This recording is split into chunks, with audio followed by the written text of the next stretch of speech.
good morning, good morning, good morning. Ayan. So, kagigising ko nga lang kasi napuyat ako. Nag-bake ako kagabi ng mga banana cake. Ayan. Banana cake. Tapos, kaya kasi ako nag-bake ng banana cake kasi birthday ng aming Nanay Pining. Ayan, Gerard. Dapat banana cake lang kasi akala kasi nila is ni Gigi tsaka ni Tobe is okay na to kay nanay kasi nga syempre senior, hindi pwede sa mga icing pero gusto pala nila lalagyan natin ng icing para nga naman magmukhang birthday, di ba? Ayan. So sasamahan nyo ako ngayon, lalagyan natin to ng icing, guys. Ayan. So syempre birthday nga naman, paano nga naman siya magmumukhang birthday cake kung wala siyang icing. Ayan. So lalagyan natin siya ngayon ng icing. Ang ilalagay naman natin na icing ay healthy naman, no preservatives. Syempre ang napakasarap na boiled icing, ang classic boiled icing. Ayan. Wala pa rin tatalo talaga sa classic boiled icing. Kahit ano pang mga icing dyan ang lumabas, guys.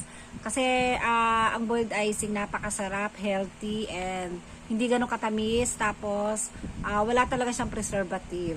Ayan. So, ayan. Let's go, guys. Lagyan na natin siya ng icing.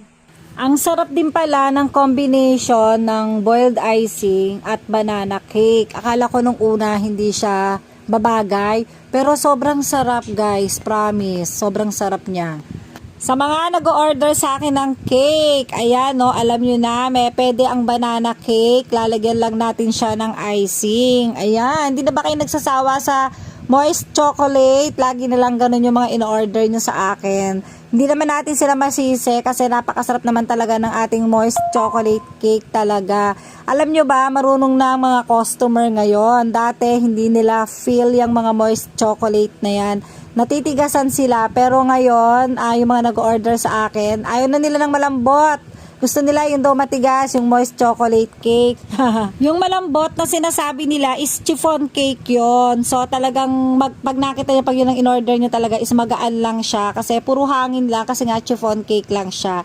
So talagang mas mabubusog talaga kayo kapag doon sa moist chocolate at saka mas siksik. So eto na, back na tayo dito sa cake na ginagawa ko.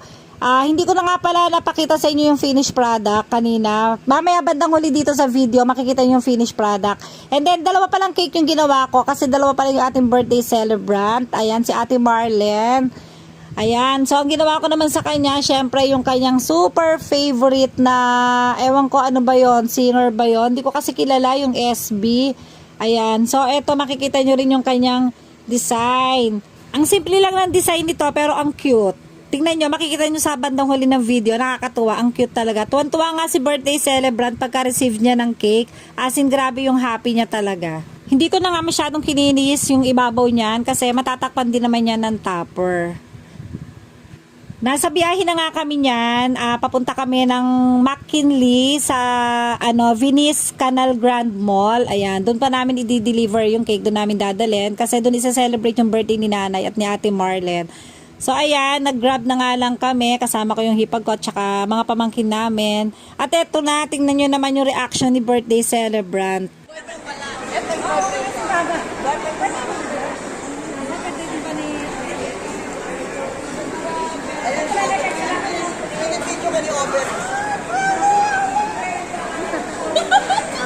Akala mo foreigner? Akala ko